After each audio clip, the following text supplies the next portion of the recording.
A warm welcome to you all। तो आज हम इस क्लास में मैथ सब्जेक्ट के बारे में जानेंगे।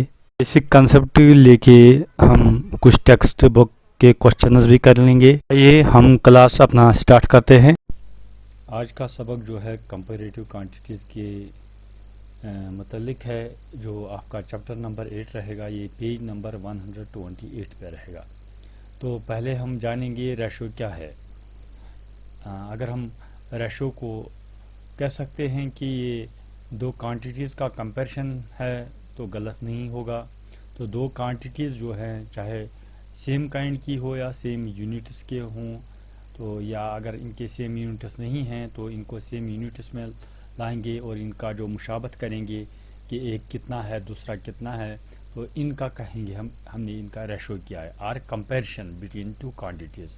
तो रेशो जो है, तो अगर एक क्वांटिटी ए है और दूसरी क्वांटिटी बी है तो हम कहेंगे कि ये दोनों जो टर्म्स हैं तो इनका जो sign of that is A should not be equal to the B और B should not be equal to the A. तो कभी कभी हम कह सकते हैं जो ए वाला है, जो पहली क्वांटिटी है, उसको हम कहेंगे इंसिडेंट और दूसरे को हम कहेंगे कॉन्सिक्वेंट।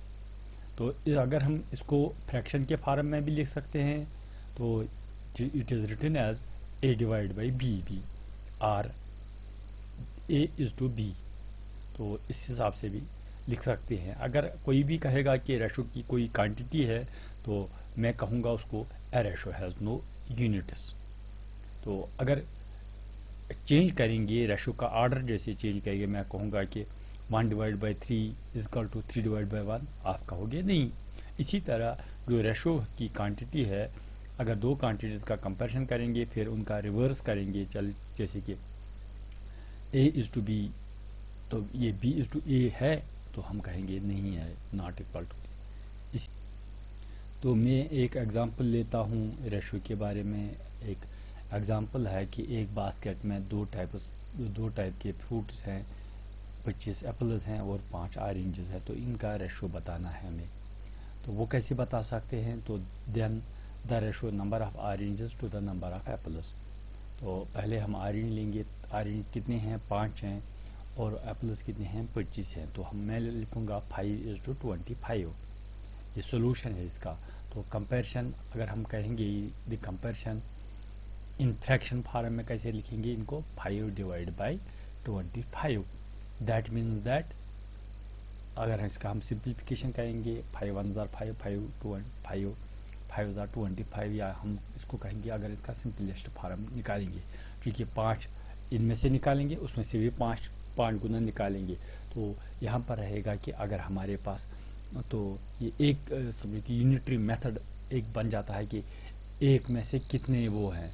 अगर मैं एक रहूँगा तो वो कितने हैं। तो इसी तरह से मैं कहूँगा कि that is the number of oranges are 1/5 of apples. तो एक से 5 गुना है एप्पल्स। अगर ऑरेंजेस कम हैं तो वो एप्पल्स हैं किन से? ऑरेंजेस से 5 गुना। तो इसी तरह हम रेशो निकाल सकते हैं। तो अब हमारे पास एक क्वेश्चन है जो आपकी एक्सरसाइज बुक पे है। वो क्वेश्चन इस तरह का है कि speed of a cycle is 15 kilometres per hour to the speed of scooter. वो दो को कंपेयर किया है। पहला लिखा है कि 15 किलोमीटर है साइकिल की स्पीड, और दूसरा लिखा है स्कूटर 30 किलोमीटर्स पर आवर। तो इन दो का क्या है कि रेशो निकालना है। पहले मैं लिखूँगा कि स्कूटर साइकिल की कितनी है speed of cycle is to, अब दूसरा क्या है कि स्पीड ऑफ स्कूटर। तो पहले की कितनी है? साइकिल की कितनी है? 15 किलोमीटर, और स्कूटर कितनी है? 30। तो मैं लिखूँगा 5:30, या लिखूँगा अगर फ्रैक्शन फॉर्म में लिखूँगा इसको इस तरह भी लिख सकता हूँ 5 डिवाइड बाई 30।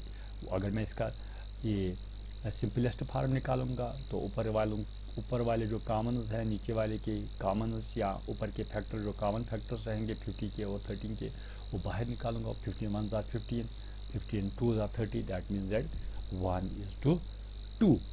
उसका मतलब क्या है कि उसका मतलब है कि जो साइकिल की स्पीड है वो हाफ ही है स्कूटर की बनिस्बत। स्कूटर तेज़ भागता है, दुगना भागता है किसके? साइकिल से। तो इस तरह हम इसका जो हमने अभी रेशो पढ़ा उसका कंपैरिजन इस तरह कर सकते हैं जो आपकी टेक्स्ट बुक में भी है। तो अब हमारे पास एक और क्वेश्चन है 5 kilometre to 10 kilometres, 5 metres into 10 kilometres. तो इजी क्वेश्चन है। अब मीटर है किलोमीटर है, मैंने आपको पहले ही बताया कि जो ये यूनिट्स रहेंगे इनको पहले यूनिट्स को हम क्या करेंगे, सेम क्वांटिटी में लाएंगे इनको।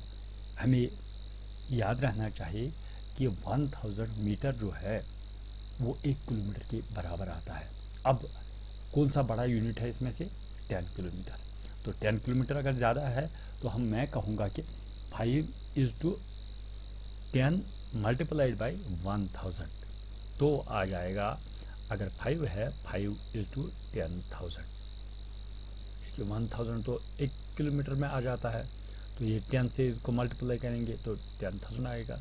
अब इसका वही सेम तरीका अपनाएंगे, या हम कहेंगे 5 डिवाइड बाई 10,000। जब हम 5 डिवाइड बाई 10,000 कहेंगे तो फिर हम इसका कॉमन फैक्टर्स बाहर निकालेंगे और इसको सिंपलेस्ट फार्म में निकाल सकते हैं। 5 1 ज़ार 5, 5 2 ज़ार 10, 5 0 ज़ार 0, 5 0 ज़ार 0, 5 0, दैट मीन्स 1:2000।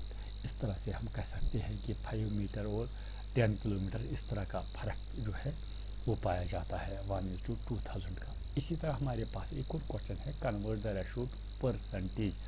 अभी ये अलग क्वेश्चन है कि परसेंटेज निकालना है, ये इस रेशो की परसेंटेज। समझो कि पहला है 3:4, दैट मीन्स 3 डिवाइड बाई 4। अब इसकी परसेंटेज की कैसे निकालना है, उसको हम मल्टीप्लाई करेंगे 100 से, that means 300 divide by 4। Numerator और न्यूमरेटर को जैसा कि हम करते आए हैं rational multiplication of rational numbers, 300 3 को मल्टीप्लाई होगा 100 से, वो 300 बन जाएगा डिवाइड बाई 4। अब 4 को सिंपलेस्ट फॉर्म में निकालेंगे, इस फ्रैक्शन को 300 डिवाइड बाई 4, वो आ गया 75%। इसी तरह जो हमारे पास जो हमने अब तक पढ़ा, तो आज के लिए इतना ही, बाकी वस्सलाम।